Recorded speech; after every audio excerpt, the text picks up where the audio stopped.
एक सफल बैरिस्टर वल्लभ भाई पटेल के सरदार बनने की कहानी समर्पण, दृढ़ता और मजबूत इरादों के धागे से बुनी हुई है। सरदार बनना इतना आसान नहीं था। उसके लिए जरूरी था एक शानदार वकालत को छोड़ने का साहस, जो पटेल साहब ने दिखाया। इंग्लैंड से कानून की पढ़ाई पूरी करके 1913 में भारत लौटे सरदार पटेल गुजरात के सबसे प्रसिद्ध वकील थे। 1917 में प्लेग संकट में पटेल साहब ने उस प्रसिद्धि को त्यागते हुए अहमदाबाद म्यूनिसिपैलिटी बोर्ड के सदस्य के साथ ही स्वच्छता समिति के चेयरमैन का दायित्व चुना।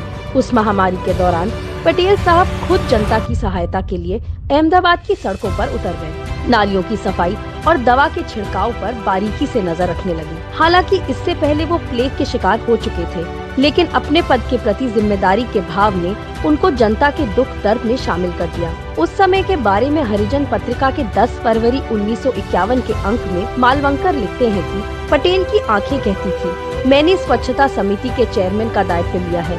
अगर मैं अपने पद का दायित्व छोड़ता हूँ तो ये लोगों के साथ विश्वासघात होगा। मैं बचाव में जुटे अपने सफाई कर्मचारियों को यहाँ प्लेग के जोखिम में छोड़कर अपनी सुरक्षा के लिए कैसे भाग सकता हूँ। इसी बीच चंपारण सत्याग्रह की सफलता से गांधी जी की लोकप्रियता चरम पर थी।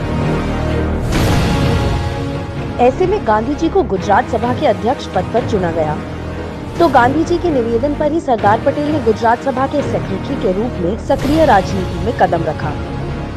आगे चलकर 1920 में सरदार पटेल गुजरात कांग्रेस के पहले अध्यक्ष बने। प्लेग संकट में तो पटेल साहब के नेतृत्व की झलक मात्र थी। अभी मील के कई पत्थर गाड़ने बाकी थे।